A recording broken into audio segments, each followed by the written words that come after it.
Okay, mayong mudto ng sab kanatong tanan Luzon, Visayas, Mindanao. Mayong mudto Philippines, may mudto world, may mudto universe. Ano na punta mga higala, din ang atong tulubanon sa kahanginan, C1A, Catechesis on Air, o ako lang gihapon kini yung ubos nga alagad, Reverendo Padre Edwin Academia Akab. Aboy no adlaw na usab karon nga sa matarong adlaw mga higala, Miyerkules. Sa 16 na kini sa bulan sa Oktubre tuig 2024. No, padayon ta mga higala sa ato ang pagpangalagad. Kumusta na no? Ato di ang atimbayaon ng mayong mudto ang atong talahorong obispo. Of course, Bishop Polito B. Cortez, ang atong station manager, si Father Rama Ata, o nga manusa, ang tanan nga mga kaparian, Lukop, Kabisayan ug Mindanao nga maabot karon sa ato ang pagsibya. Nahala no, may mudto na kanatong tanan. Bino ato nga timbayaon usab og may mudto ang atong ang mga lay ministers, no, mga buutan nato ng mga lay ministers nga kanunay gid taon nga nagsuporta sa mga kalibukan sa simbahan, no. Kini mga lay ministers sa atong higala dako kay na sila gikatampo sa pagpalambong sa pagtuo dinhi sa tagsa-tagsa ka mga parokya. Kay maubay na po din taon ni sila mga antos mga kabaranggayan aron nga mo pahigayon og mga kasaulugan sa pulong. So thank you kayo ha mga lay ministers.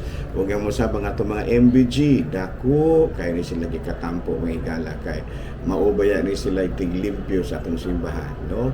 Tiga andam sa mga linens sa mga tinghug tatanan gyud mahigala, no, nga mga buluhaton usab sa parokya sila gid tayo mga nagpahilalo. Ang ato mga kusinero, mga kusinera sa ato mga kaparian, ang ato mga drivers, ang ato nga mga tiglimpyo sa balay, sa kumbento, no, may buntag ka ninyo. Daghang salamat ha sa inyong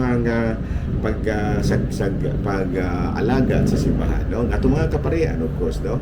Ang ato ang mga sakristan, no. Kumusta na ang atong mga sakristan? Ang ato apod nga mga kuan kining ang ato pod nga mga kinibitaw mga tigbasa, no, kining gitawag nato sa in English og mga lectors, no. Kumusta nato mga lectors na ginaot ka mga higala nga walay kakulian ngayong nasugatan sa inyong mga apostolado sa parokya. No? Nalano alay kita mga higala sa ato nga CBCP News, Balitang Simbahan ini kabugtuon. Ang ika-15 or 15th Asian Apostolic Congress of Mercy malampuson nga nasugdan kagahapon adlaw dito sa Basilica Menor ni Santo Niño sa Cebu. No, gani usa ka misa ang napahigayon nga ipinanguluhan ni Archbishop Charles Brown. Balita mga higala gikan sa Vatican, ang mga bagong kardinales ikatakda nga ordinahan, no, karong moabot nga pizza 7 ni ining bulan sa Disyembre. Ayan, no. Matud pa usa na kanila mao si Pablo Virgilio David ang ato ang napili usab nga kardinal, no, si Archbishop Pablo Virgilio David nga nahimo usab nga usa sa mga 21 ka mga kardinal nga napili alang sa maong katungdanan. Mao kadto mga higala mga balitang simbahan ni ini kabugtuhon o padayon kita sa ato nga mga pagpangalangan.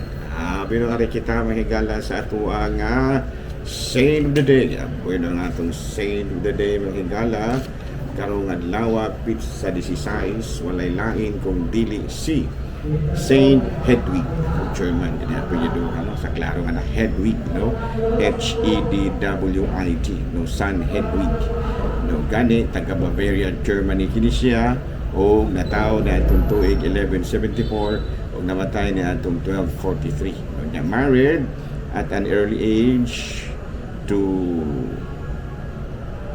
Henry, lalaki man dahil siya, babae man dahil, no, Hedwig, no, married at an early age to Henry, Duke of Silesia.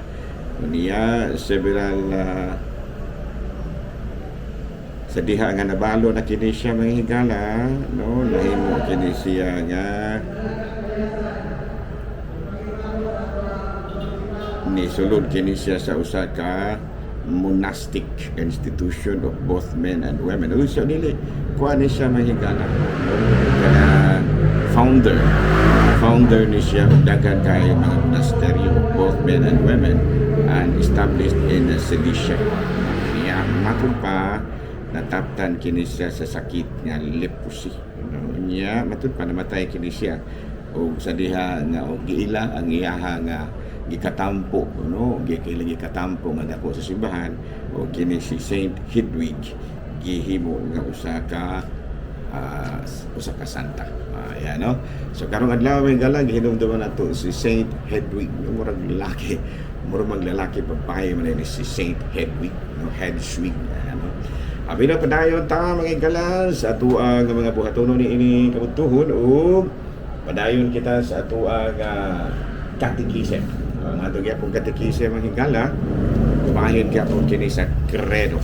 Okay, sa credo nga higala kung ato ang balik-balikan, no? Kung atong tanawon sa credo, no, matud pa sa article 3 sa I believe in God, he was conceived by the power of the Holy Spirit as was born of the Virgin Mary. Taon niya, no? Nga pag ipinisaya pa na gipanamkon sa lalang sa Espiritu Santo, gianak ni Santa Maria Virgen. Ang gipanamkon siya sa lalang sa Espiritu Santo o gianak ni Santa Maria Virgen. So muna nga ito i-discuss karon, no? Nga kini gitawag natong ang pulong na himong tao, no? Ang Dios nagpakatao. So magapangutana kita ngano man di ay sa unsang paagi ngano man gyud unsa may tumong ngano nga ang pulong nagpakatao. Matud pa ang pulong nagpakatao, no? The word made flesh alang sa atong kaluwasan, no? Nanaog sa gikan sa langit, sa lalang sa Espiritu Santo, nahimo siya nga may lawas ug nahimong tao. Ayan, no? Sa ito pa, usa di ay sa mga tumong nganong nagpakatao ng atong Ginoong Jesucristo alang sa atong kaluwasan. Gani ko na yan gisulti, no? Wala ako muanhi alang sa mga matarong, kundi alang sa mga makasasala aron magbag-o doon sila maghinulso. Yan kaduha pod aron ta maluwas, no? Kini pinaagi sa pagkikiuli, no? Pinaagi sa aron ta maluwas, pinaagi sa pagpakihiuli sa atong kaugalingon nato sa Dios, no? Kay pinaagi kang Kristo sa iyang kamatayon, sa iyang pagtubos kanato, nagiuli ang atong maayong relasyon sa Dios, no? Yang katulo, aron masabtan nato ang gugma sa Dios alang kanato. Ato karong mabasa paigala sa Juan 3 kapitulo 16. Kaya nahigugma pag-ayo sa Dios ang kalibutan ug tungod niini gihatag niya ang bugtong anak aron ang tanan nga mutuo kaniya dili mamatay kung dili makabaton hinuon sa kinabuhi walay katapusan. Ano? So sa ganito mga rason nga ang pulong nagpagkatao alang sa atong kaluwasan, no? Alang pinaagi sa tao sa gikan sa langit, gikan sa Espiritu nahimo siya kamay lawas ug nahimong tao. Yan. Ato pa aron kita maluwas, pinaagi sa pagpakabuhi, pinaagi sa pagpakikiuli ngadto sa atong Dios. Aron kita aron masabtan nato ang gugma sa Dios alang kanato. Okay? Klaro, bino ari ta mahigala sa ato ang additional catechism, mga review sa ato ng dugay ng mga na-discuss, pero mas maayo na ato orang balik-balikan kung po niya mas masabtan na. Bino, adil kita mahigala sa ato atong mga catechism. Okay, dyan na mahigala, no? Purgatory. Doon na kining mga kinig yung purgatorio mahigala mo ginigiinitan pag-ayo sa mga laing relihiyon, no? Kining purgatorio, no? Kaya nga naman matud pa nila, no? Ang purgatorio kuno dili tinuod, no? Kuan lamang kini bunga lang sa hunahuna sa tagtungod ug walay labot ang istasyon.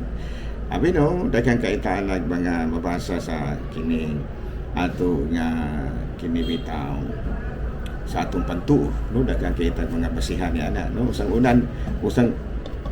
Unang-una ang usa sa mga gibasihan nato, no, sa kanang atong pagtuo sa purgatorio mao kining pagkamakiangayon sa Dios, no? The justice of God, no? The justice of God, no? Kinigong ginaingon man gud nga kung ang tao makasala maimpierno siya, kung ang tao maayo og mga binuhatan malangit siya. So saon man nato pag justify kung ang tao buutan usahay maldito pud usahay. Ano? So saon man nato asa man nato ni sila ibutang, no? Nga maayo usahay maldito pud usahay. Masinabat mo sa nabuton usahay istrikta pud usahay. Ingon so asa man ni ibutang di pud ni pwedeng malangit kinaamay sa lang. Dili pud ni siya pwedeng maimperno kinaama po yung mga maayong buhat. So muna nga, according to the justice of God, sa pagkamahingugmaon sa Dios, tungod sa justisya sa Dios, kining kita, no, nihimo kita o matud pa kining kanabang ang ato ang simbahan, no, ang atong simbahan naghimo og balaod kabahin niya, no. Sa Mateo kapitulo 18 bersikulo 18 matud pa ang inyong idili dinhi sa yuta idili usab dito sa langit, ang inyong itugot dinhi sa yuta itugot usab dito sa langit. So muna nga aduna kitay katungod pagtugo, aduna kitay katungod sa pagtugot ug sa pagtili. So muna nga usa sa mga gihimo nga balaod sa simbahan kabahin ini mao kining gitawag natong purgatorio, no, aron pagbahatag og bili kana bitang gitawag natong justisya sa mga buutan usahay ug dili pod buutan usahay no, sa ingon ni ana, no. So ngano may katungod ba day ang simbahan paghimo niya na? Of course aduna, no, kay ngano man kini aduna may gihatag nga katungod ang atong Ginoong Hesus sa mga apostoles sa tupa ang inyong idili dinhi sa yuta idili usab dito sa langit. So tupa adunay katungod sa paghimo o pagtudlo o balaod. Na klaro ba? So muna, no, nya kita, katolik ko po siguro na pero siguro mga laing relihiyon, maka-avail po niya na kung mutuo sila. Balik-balikan na ito na mga adlaw ng gala, labi na nga nagdulong ang kining gitawag na itong simana adlaw sa pinata, importante ka na nga ito nila masabtan. Okay, salamat o mayong mudto, Pilipinas!